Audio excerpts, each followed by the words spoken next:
Agora sim.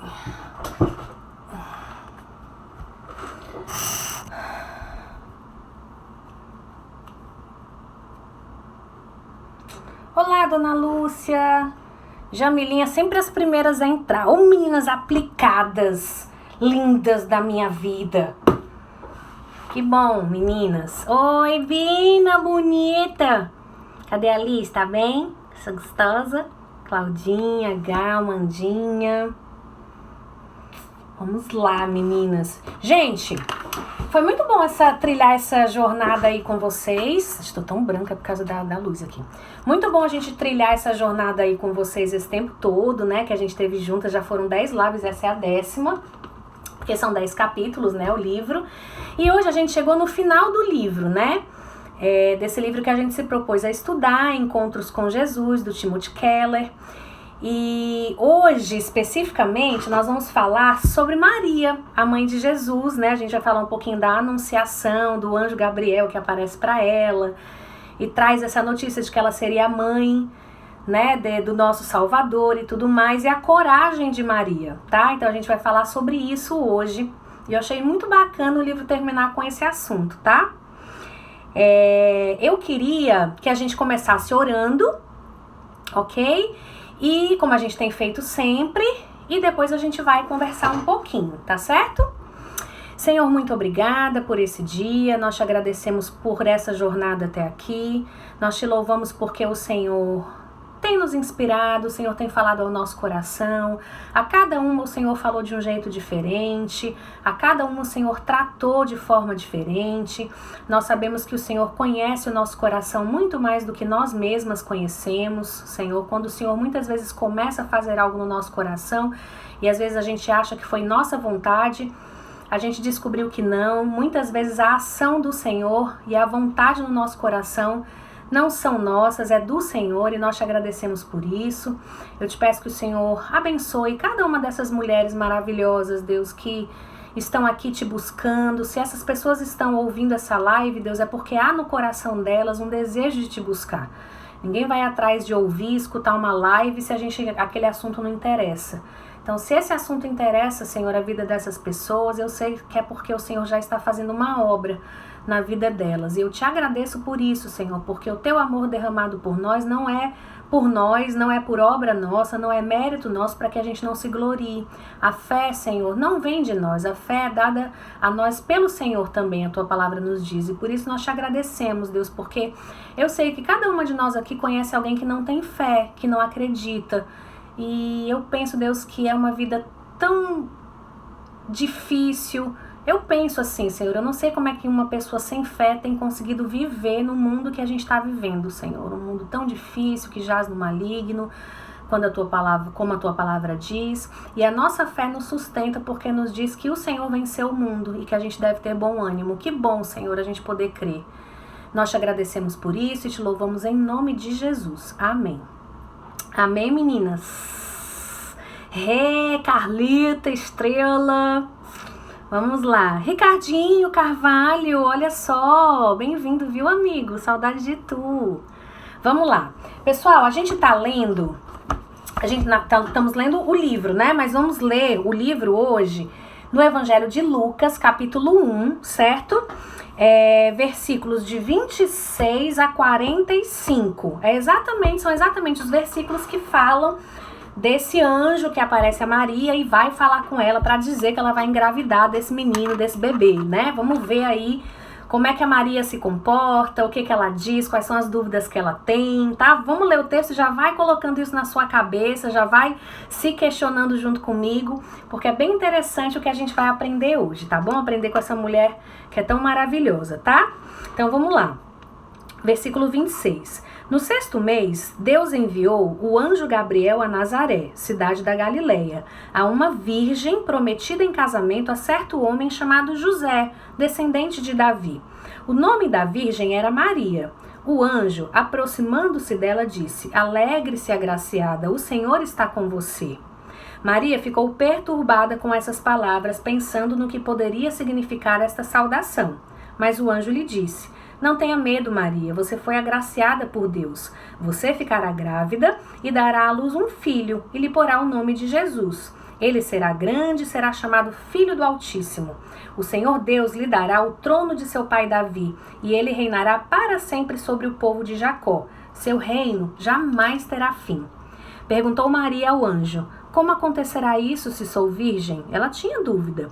O anjo respondeu: o Espírito Santo virá sobre você e o poder do Altíssimo a cobrirá com a sua sombra. Assim, aquele que há de nascer será chamado Santo, Filho de Deus. Também Isabel, sua parenta, terá um filho na velhice. Aquela que diziam ser estéril já está em seu 6º mês de gestação, pois nada é impossível para Deus. Respondeu Maria: sou serva do Senhor, que aconteça comigo conforme a tua palavra. Então o anjo a deixou. Versículo 39.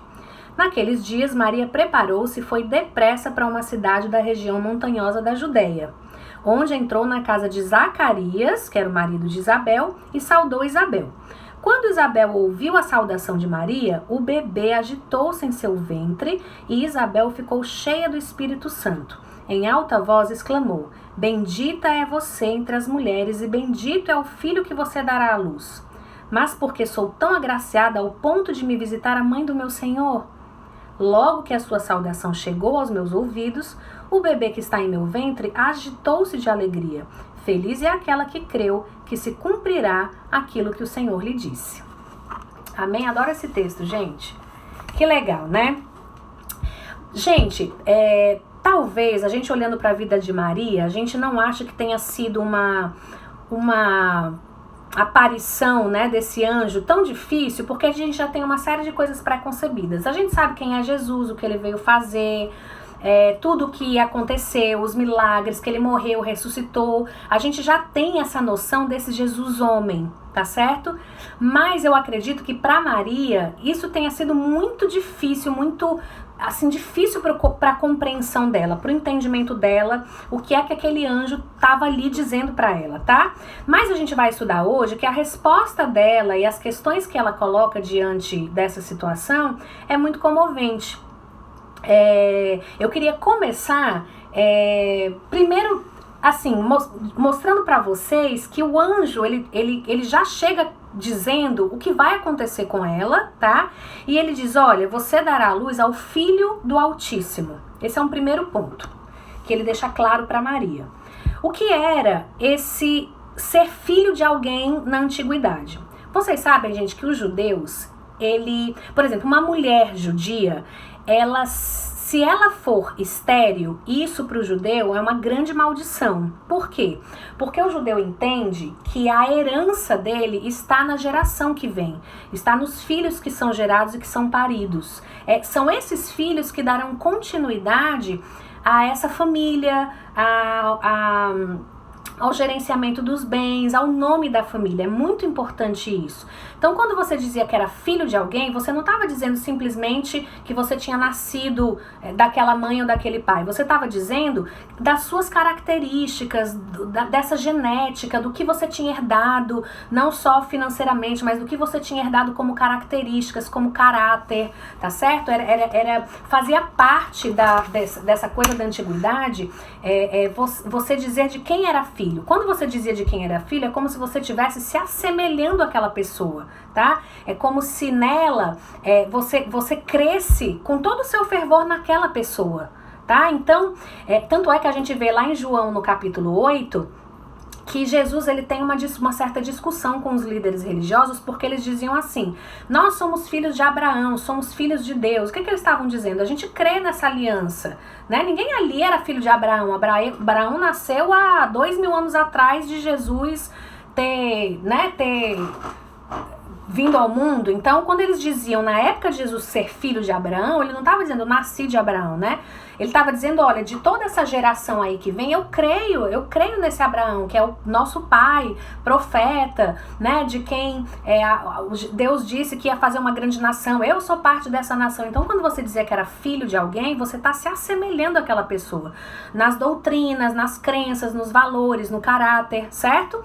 E aí Jesus, ele diz para eles assim: se vocês fossem filhos de Abraão, vocês criam no que eu estou fazendo e nos meus milagres, em tudo aquilo que eu estou mostrando e em quem eu sou, mas vocês na verdade são filhos do diabo, porque vocês são mentirosos. Isso gera, claro, entre eles uma comoção. Você está nos chamando de filho do diabo? É como se Jesus estivesse dizendo, vocês se assemelham, muito mais do que se assemelhar a Abraão, vocês se assemelham ao diabo, tá? Então, quando o anjo aparece para Maria e diz que ela dará à luz ao Filho do Altíssimo, ele está dizendo para ela que ela daria à luz a esse bebê que viria ao mundo e que, na verdade, era a própria semelhança do Deus Todo-Poderoso, Criador dos céus e da terra, tá? Então, essa é a primeira informação que ela recebe quando ela sendo judia, tem essa palavra do anjo, tá? Depois, ele diz no versículo 33... ele reinará eternamente sobre a descendência de Jacó. E como se não bastasse, como se a Maria não estivesse entendendo, ele ainda diz, o seu reino não terá fim, ou seja, reinará eternamente, né? O que ele está dizendo aí é que esse bebê que nasceria não morreria nunca. Esse bebê que nasceria, ser eterno, significa não ter começo e não ter fim. O que ele está dizendo para ela é o seguinte, Maria... esse bebê que vem ao mundo, na verdade ele já existe, ele existia desde a fundação do mundo. E você vai gerar essa criança, e essa criança vai nascer, e essa criança nunca vai terminar também. Do mesmo jeito que o que não teve começo, ele também não terá fim, porque essa criança, na verdade, se relaciona com o tempo de uma forma completamente diferente da sua. Na verdade, ele é dono do tempo. É isso que ele está dizendo, né? Essa criança que vai nascer... que você vai gerar no seu ventre, ela sempre existiu, ela existirá como homem e ela existirá para todo sempre. Esse bebê, ele não vai ser um humano normal, ele é um humano diferente, tá certo? Então, são já duas informações muito importantes que ela recebe. Depois ele diz assim... Quando ela questiona, como é que vai ser isso, né? Como que eu vou dar à luz a uma criança se eu nem casada sou?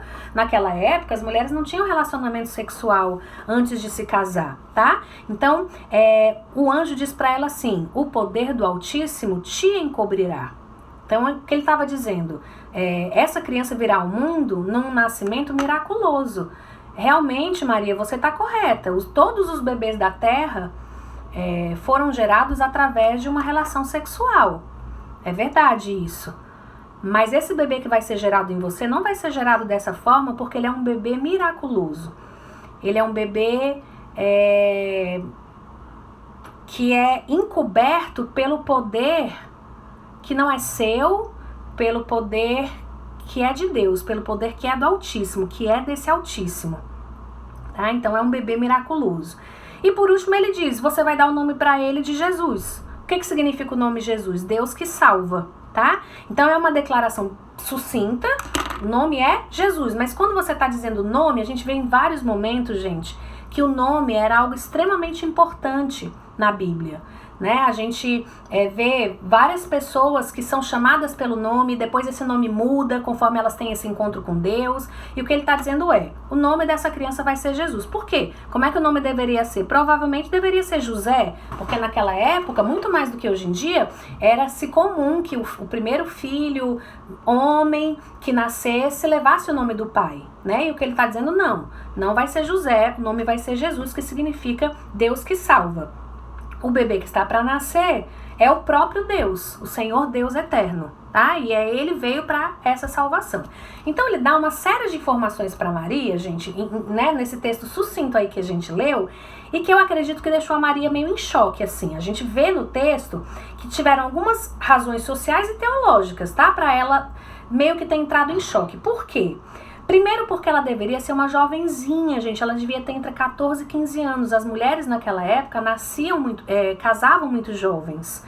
E ela devia ser muito pobre, tá? Devia ser camponesa, né? As mulheres naquela época não tinham muitas formações laborais como a gente tem hoje. Então, provavelmente ela era uma camponesa que plantava e se alimentava e sobrevivia daquilo que plantava. E por que a gente sabe que ela era pobre? A gente sabe que ela era pobre, gente, porque lá em Lucas 2, dos versículos 22 a 24...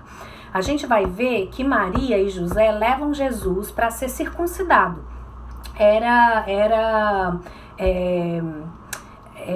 na época, era costume da época que ao 8º dia de nascido, esse bebê fosse levado ao templo para ser circuncidado, tá? Bom, Jesus é levado ao templo e diz que em sacrifício, tá? As pessoas que entravam no templo deveriam levar animais para serem sacrificados. E esses animais eram levados de acordo com a sua classe social e com o seu status financeiro. Então, quanto maior o status financeiro, maior o animal e o número de animal que você tinha que levar para ser sacrificado. E a gente vê que Maria e José levam 2 pombinhos, que era exatamente o sacrifício que era dado quando você tinha o menor status social em relação a finanças, tá? Então a gente vê que Maria e José eram muito humildes, eram muito simples, eram pobres mesmo. Então Maria, ela tem esse encontro com o anjo, ele traz essa série de informações para ela, mas a gente vê, gente, que ela, apesar de ser jovem, mulher, né, naquela época, camponesa, humilde, ela era uma mulher fenomenal, porque a forma como ela é lembrada até hoje, né? E muitas de nós aqui que estamos vendo essa live, por exemplo, é provável que a gente morra. A gente vê lá em Eclesiastes, né? Que diz que muitas gerações morrerão e os outros que nascerão jamais serão lembrados. Provavelmente pode ser que daqui a uns 300 anos, 400 anos, ninguém sabe quem a Cíntia foi, né? Talvez aí os meus tataranetos, você sabe quem foi a sua tataravó? Né? Faça aí uma análise você aí. Eu não sei, eu sei no máximo quem foi minha tataravó, mas a minha 5ª, 6ª, 10ª geração para trás, eu não sei, né? Não conheço histórias dessas pessoas. Então, muitos de nós seremos esquecidos, mas Jesus nasceu há 2000 anos atrás, Maria ainda é lembrada, né? Porque ela era essa pessoa realmente especial, era uma mulher fenomenal. A gente vai ver por uma série de coisas aqui, tá? E é essa busca que a gente precisa ter. Ela faz 4 ações, ela nessa conversa com o anjo, ela tem 4 ações e são essas ações que eu queria trazer aqui, tá? Primeiro, a Bíblia diz que ela começou a pensar que saudação seria essa. Diz que ela se perturbou, né? E começou a pensar que saudação seria essa. Isso tá lá em Lucas, no capítulo 1, versículo 29. Essa expressão, começou a pensar, vem de uma palavra chamada deologístico, que significa usar a lógica para as coisas de Deus, tá? Então, assim, diz que ela começou a raciocinar e pensar o que seria aquilo ali.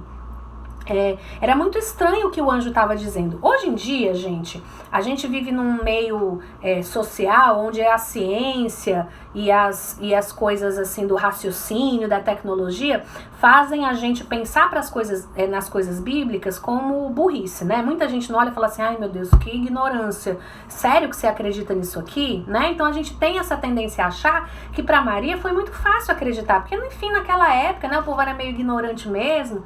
Então, tipo assim, um anjo apareceu, que massa, um anjo apareceu como se fosse a coisa mais comum do mundo, mas não era, tá? A mesma dificuldade que a gente tem para acreditar nas coisas de Deus, Maria teve também, tá? Por quê? Porque ela era judia. E a gente já viu, por exemplo, que para o judeu, vocês lembram numa das lives que a gente viu sobre o fato de Jesus em vários momentos dizer que ele ressuscitaria, e mesmo assim ele morre, e os discípulos não montam tenda na porta do túmulo para esperar ela ressuscitar. Por quê? A gente viu nessa live, porque eles não criam na ressurreição. Muitas das coisas que Jesus dizia, era difícil para eles crer nesse sobrenatural. Da mesma forma que é difícil para a gente crer, da mesma forma que foi difícil para Maria crer no que o anjo estava dizendo para ela, tá? Ela era judia e era de certa forma uma afronta para ela como judia entender que esse Deus maravilhoso, magnífico, que apareceu lá no Monte Sinai e fez o rosto de Moisés resplandecer e tudo mais, que ele poderia tomar essa forma humana. Isso não entrava na cabeça de um judeu da época, isso era repugnante para eles, tá? Então foi difícil para ela crer em tudo que ela tinha aprendido, crer contra a tradição, entendem? Muitas vezes, gente, nem tudo que a gente crê e que é tradicional, de fato é verdade. Muitas das nossas crenças são crenças baseadas em coisas que a gente aprendeu, muitas vezes de pai, de mãe, mas que se a gente for sentar e analisar, e raciocinar e pensar, de fato não fazem sentido de acordo com a palavra de Deus, entendem? Então Maria, ela fez isso, ela pensou, ela como judia, ela raciocinou em tudo aquilo que ela estava ouvindo diante do anjo. Então, primeiro ponto. Segundo ponto, ela expressa dúvidas, sem rodeio, ela se colocou como vulnerável naquele momento. Ela diz, né, ela pergunta, vem cá, mas como que isso vai acontecer? Porque no meu entendimento, você só pode engravidar se você tiver uma relação sexual e eu nem casei ainda, né? Então ela coloca diante do anjo, essa dúvida. E ela indaga isso, né? Muitas vezes a gente, diante de algumas questões da fé, diante de algumas dúvidas, a gente muitas vezes se coloca numa postura até defensiva de nem querer indagar se aquilo é possível ou não, de querer saber realmente, não, biblicamente, o que diz? Por preconceito, por querer se defender, por se armar diante daquela informação, né? Você muitas vezes não quer colocar o seu entendimento à prova, por não querer dar o braço a torcer, muitas vezes, no que aquela pessoa está dizendo, né? Mas Maria não fez isso. Ela chega diante do anjo e ela simplesmente diz, vem cá, tudo bem, você está me dizendo tudo isso aí, mas eu tenho uma dúvida. Eu não sou casada e como é que vai ser isso, né? Ela indaga, mas sem construir um muro entre aquele diálogo. Gente, é importante que nós possamos dialogar com os diferentes, com aquelas pessoas que são diferentes de nós e que muitas vezes a gente tem dúvidas sobre aquela crença, sobre a forma como ela crê, por que ela crê daquele jeito. A gente simplesmente arma um muro de distanciamento e não se propõe ao diálogo, né? Mas não foi isso que ela fez. E é interessante, o autor aqui do livro, ele até diz assim, eu fico feliz com essa dúvida que a Maria colocou, porque isso fez com que o anjo, no final, dissesse assim, Maria, olha só, vamos colocar uma coisa clara aqui. Eu sei que o seu entendimento é de que você só pode engravidar se você tiver um relacionamento sexual e tudo mais, mas olha, para Deus nada é impossível. Ele traz essa frase que pra gente é tão maravilhosa, né? Muitas vezes a gente tem amigos ou pessoas que estão na UTI, por exemplo, esses dias, e falam, olha, a gente tá muito grave, vamos orar, e logo a gente vem, não, mas pra Deus nada é impossível, né? Essa afirmação veio do anjo Gabriel para Maria por conta de uma dúvida que ela colocou, né? E aí o anjo ainda vai além, ele diz assim, olha, eu ainda tenho para te mostrar um exemplo de alguém que já está um pouquinho na frente de você, que é Isabel, que também tinha impossíveis diante dela. Qual era o impossível de Maria? O fato dela não ser casada ainda e não ter tido um relacionamento sexual. Qual era o impossível de Isabel? Ela era velha e era estéril. E o anjo diz, olha Maria, ela era velha, ela era estéril e ela está grávida de 6 meses. Então, para Deus, nada é impossível. Ele coloca isso diante dela a partir do quê? A partir de uma dúvida que ela teve. E com isso ela pode realmente constatar e tirar todas as dúvidas que ela estava tendo, porque ela não construiu esse muro, né? Ela, portanto, terceiro passo, terceira coisa que Maria faz e faz ela ser essa mulher admirável, ela se entrega por completo. Ela diz então, diante de tudo isso, né? Diante de ter raciocinado, diante de ter realmente expressado dúvidas e ouvido a argumentação do anjo e tudo mais, ela se entrega. Por fim, ela se entrega por completo. Diz no versículo 38 que ela coloca, faça-se em mim segundo a tua vontade, né? Lá em Lucas, gente, tem um texto, Lucas 14, de 25 a 33, tá? Eles estão, deixa eu abrir aqui para vocês, Jesus, ele está conversando, e aí eles começam a perguntar a respeito de discipulado, como é, como não é, essa história de se tornar cristão, não sei o quê. Vou repetir, Lucas 14, de 25 a 33. E diz que uma grande multidão ia acompanhando Jesus e ele, voltando-se para ela, disse, olha só, se alguém vem a mim e ama a seu pai, sua mãe, sua mulher, seus filhos, seus irmãos e irmãs e até a própria vida, mais do que a mim, não pode ser meu discípulo. E aquele que não carrega sua cruz, não me segue, não pode ser meu discípulo. Qual de vocês, se quiser construir uma torre, primeiro não se assenta e não calcula o preço? O que Maria fez diante de todas as dúvidas, de tudo aquilo que ela ouviu do anjo, de todas as argumentações que ela pode colocar? Ela calculou o preço e ela disse, pois então tá certo. Deus, eu não sei o que você vai fazer, eu não sei o que esse menino será, eu não sei o que eu vou enfrentar. O anjo depois diz para ela, uma espada transpassará o seu coração. Porque ela ia sofrer como mãe, né? Toda mãe sofre, imagine Maria então, né? E aí ela calculou o preço, ela disse, Deus, eu não sei o que será, eu não sei o que você vai fazer, eu não sei que caminhos você vai me fazer percorrer, mas eu quero te seguir, então faça-se em mim, segundo a tua vontade. Gente, hoje em dia, e a gente vê nesse texto que Jesus diz, você quer ser meu discípulo, né? Então, ninguém pode ser mais importante do que eu. E outra coisa, calcule. Ninguém que vai construir uma torre não se assenta antes para calcular os prejuízos, se vai conseguir realmente terminar a torre, para depois não ser chamado de tolo quando não conseguir terminar, né? Então ele diz assim, discipulado é a mesma coisa, você quer me seguir? Então você vai sentar e você vai calcular os ônus e os bônus de você me seguir. Muita gente não faz isso, tá certo? E a gente tem visto hoje, gente, um cristianismo que às vezes dá até vergonha de você dizer tal pessoa é cristã, se diz cristã, né? Se diz seguidora de Jesus, porque não sentou para calcular. E aí segue Jesus, mas não abriu mão de absolutamente nada. A vida continua a mesma, com os mesmos pecados, com os mesmos desvios de caráter, com as mesmas dificuldades, com tudo. A vida não mudou. Você não abriu mão de nada, né? Você não houve mudança. E Jesus, e a gente vê que Maria, ela faz exatamente isso. Ela olha tudo que ela tinha diante dela e ela diz, pode completar em mim aquilo que você tem para mim, tá? E tem um professor que uma vez disse assim, que o mais difícil de entregar a Cristo é entregar-se a si mesmo. Eu concordo com ele, porque muitas vezes a gente entrega aquilo que é fácil entregar, né? Mas aquilo que é difícil, a gente às vezes não está disposto a abrir mão. Eu vejo que Maria disse para Deus mais ou menos assim, eu desconheço tudo que você vai me pedir, Deus, mas eu farei, mesmo assim. O que quer que você me peça, eu vou completar. E a gente vê isso ao longo da vida dela, né? Às vezes você precisa decidir, gente, que postura você vai ter diante de Deus e que cristianismo você está disposto a abraçar antes de se dizer cristão, sabe? É importante calcular e sentar, porque de algumas coisas você vai ter que abrir mão, de alguns sonhos, de alguns negócios, às vezes da carreira. Por exemplo, todo mundo sabe que mentir e trapacear não é cristão, né? A gente sabe disso, mas em muitos momentos contar a verdade vai fazer você perder seu emprego, por exemplo. Você está disposto a isso? Ou você vai abrir mão fácil disso, né?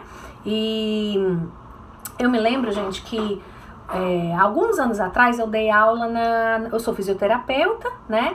E alguns anos atrás eu dei aula na Unifor. Mas antes de prestar o concurso para a Unifor, na época, eu prestei um concurso para uma outra faculdade, tá? E eu me lembro que nessa época, o exame, você fazia prova, fazia entrevista, né, prova de título e tal. E eles me disseram, olha, vai sair no site o resultado às 5 horas da tarde. Aí eu me lembro que eu super ansiosa com o Mário, né, porque eu queria muito dar aula e tudo, eu era muito novinha e tal. Achava que eu não tinha chance, eram só 3 vagas. Mas fiquei naquela expectativa. E de fato, quando 5 horas abriu o site, eu tinha passado. Tinha passado em primeiro lugar. Em primeiro lugar. Aí eu fiquei super feliz, liguei pra minha mãe, tudo. A minha mãe veio aqui pra casa, a gente sentou, fez um jantar pra comemorar, tarará, tarará. Quando foi no dia seguinte, eu liguei pra lá pra saber que documentos eu tinha que levar, como era, né, o processo, as etapas, não sei o quê. E entrei no site novamente, fiz um print no dia anterior e entrei no site novamente pra ver se eles tinham lá alguma diretriz do que eu precisava fazer, um telefone pra ligar e tudo mais. Não vou dizer que faculdade foi, tá? E na época, quando eu abri no site novamente, meu nome não tava mais em primeiro lugar. Tava em 4º lugar. E eu Eu achei aquilo estranho, eu falei, nossa, mas tá aqui o print. Eu acho que eles não imaginavam que eu ia ter feito um print na época, tá? E aí eu liguei pra lá, falei com a coordenação e eles me pediram que eu fosse até lá. Quando eu cheguei lá, a coordenadora sentou comigo na minha frente e disse assim, Cíntia, porque na verdade houve um erro, tá? Na verdade, realmente você não tirou o primeiro lugar, você tirou foi quarto lugar e tal. Eu achei aquilo muito estranho, porque eu falei assim, mas como que eles divulgam um resultado oficial num site? Eu tava em primeiro lugar e agora eu tô em quarto. E depois eu fui ver, né, e fui pesquisar, e a pessoa que estava em segundo lugar, que foi para primeiro, era uma pessoa ligada da família dessa coordenadora, tá? E a coordenadora, eu falei assim, olha, mas vocês... Aí eu, poxa, imagina, né, que eu sou super doce, né, vocês me conhecem e tal. E eu, na época, fiquei muito chateada. Eu falei, mas vocês não podem fazer isso. Não, mas realmente, assim, onde que você viu que seu nome estava em primeiro lugar? E eu mostrei o print. E ela ficou toda errada e tudo. Eu acho que ela não imaginou que eu tinha esse print, né, como eu falei. E ela me fez uma proposta. Ela disse assim, Cíntia, vamos fazer o seguinte. Porque eu falei, olha, eu vou colocar isso no jornal, isso é um absurdo e tal e tal. E ela disse assim, não, vamos fazer o seguinte, você entra, vamos abrir aí essa quarta vaga, você entra, e aí quando for no semestre que vem, você fica como professora substituta por enquanto, e quando for semestre que vem, você faz novamente, a gente lança um concurso, você faz novamente e a gente coloca o seu nome. Tipo assim, querendo dar um cala-boca. Eu, na época, gente, voltei pra casa, orei junto com o Mário, e o que eu senti no meu coração foi, eu não vou ter orgulho e prazer nenhum de trabalhar numa instituição assim, sabendo que esse tipo de coisa acontece, sabe? E eu na época, quer saber? A justiça é Deus que vai fazer, não sou eu, não vou me queimar, não vou colocar em jornal, nada.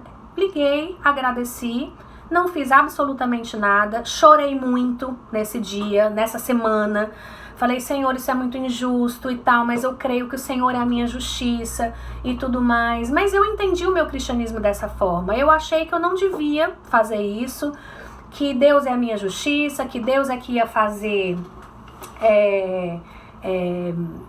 justiça no meu lugar e deixei pra lá, né? Exatamente 6 meses depois, houve o concurso da Unifor. Eu concorri com 50 pessoas e acabei que entrei nas vagas que tinham, tá? E isso me fez entender que aquilo que Deus tem pra mim é sempre o melhor, né? A porta que Ele abre, ninguém fecha. Mas talvez se eu fosse uma pessoa que não tivesse tanta confiança nesse Cristo em quem eu creio, eu talvez tivesse aceitado lá a proposta meia boca que eles me fizeram, entende? Então assim, às vezes, gente, ser cristão, eu não tô querendo aqui, gente, me colocar nessa postura de uau, como ela é maravilhosa, que cristianismo, não. Existiram outras atitudes e talvez outros momentos em que eu me envergonhe, né? De talvez não ter exercido o meu cristianismo da forma que eu queria, da forma que Cristo merecia. Mas o que eu tô dizendo aqui é que não é fácil ser cristão, não é fácil abrir mão de algumas coisas. Recentemente eu abri mão de algumas coisas importantes na minha vida profissional porque eu não concordava mais da forma como as coisas estavam acontecendo, entendem?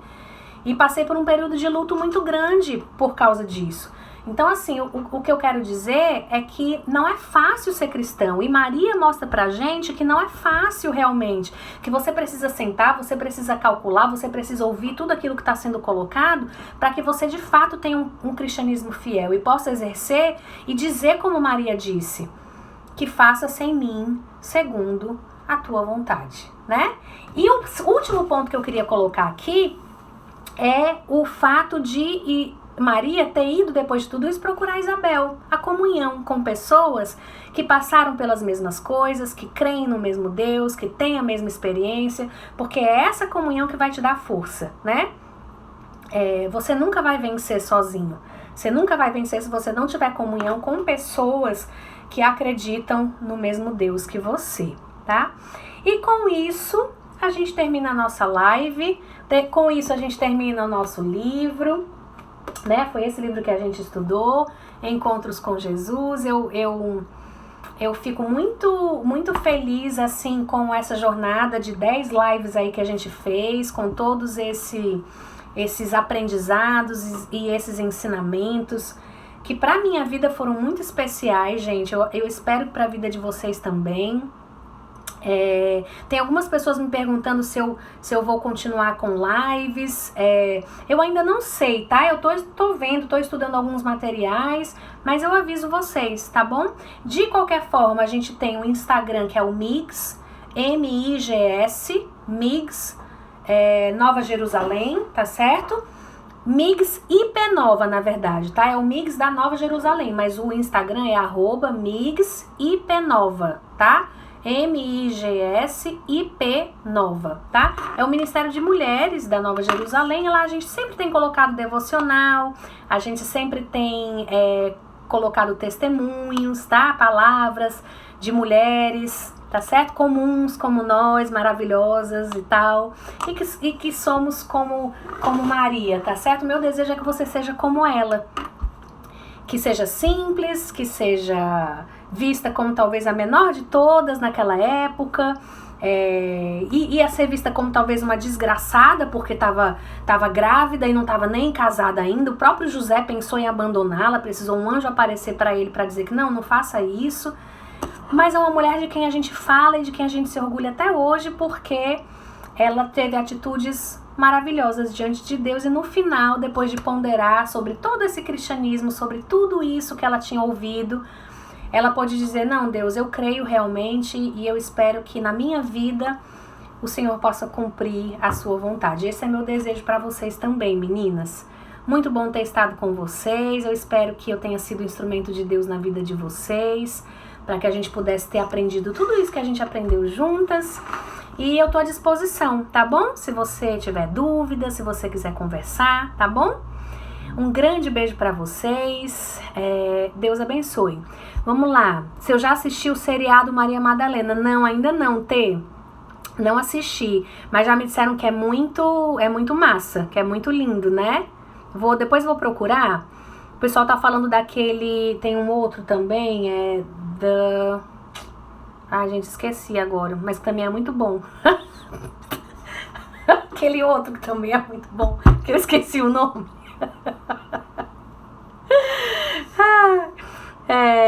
Ô, Jamilinha também, saudade de tu, lindona. Natália, boa noite. O The Chosen, exatamente, Gi. Massa, tu tá assistindo? Tem muita gente falando que é muito legal, né? Eu também não assisti ainda. Eu tava assistindo outros seriados, gente, que não são ligados à Bíblia, assim. Eu tava assistindo coisas que não são ligadas à Bíblia. Às vezes eu gosto de assistir, assim, seriados que não necessariamente são ligados à Bíblia, até pra contrastar. E a gente em casa, a gente gosta muito de assistir com os meninos coisas que eles querem assistir, pra gente poder depois contrastar e poder conversar e chamar atenção para as coisas da cultura que talvez não sejam tão bacanas, ou então as coisas da cultura que, poxa, são legais e Deus nunca disse que é pecado, né? Então a gente gosta de trazer esse meio termo aqui pra casa também. A gente não só lê coisa da Bíblia, nem assiste só seriado da Bíblia, nem lê só livro relacionado à Bíblia, não. Fato é que tudo que a gente escuta e o que a gente traz à luz da Bíblia para nos ensinar. Mas a gente vê outras coisas também. A gente esses dias estava vendo outros seriados. Certo? Gente, pois Deus abençoe vocês. Amo muito cada uma de vocês que esteve aqui. E que a gente possa estar junta de novo, tá bom? Se você de repente tem algum livro ou tem interesse de algum assunto, sim, eu tinha interesse tanto de saber mais sobre, sei lá, Novo Testamento, Antigo Testamento. Gente, eu não sou uma expert. Se você me disser que tem interesse de ler um assunto, eu vou ter que ir atrás para estudar esse assunto, tá? Mas estuda e de repente a gente estuda junto, faz um dia eu, outro dia faz a Claudinha, outro dia faz a Mari, outro dia faz a Estrela, outro dia faz a TT, outro dia faz, sei lá, e a Gláucia, tá? E aí a gente vai se ajudando aí, tá bom? Pra gente não perder esse contato nesse período em que a gente não tá podendo se abraçar. Gente, Deus abençoe vocês, amo muito vocês, viu? Grande beijo.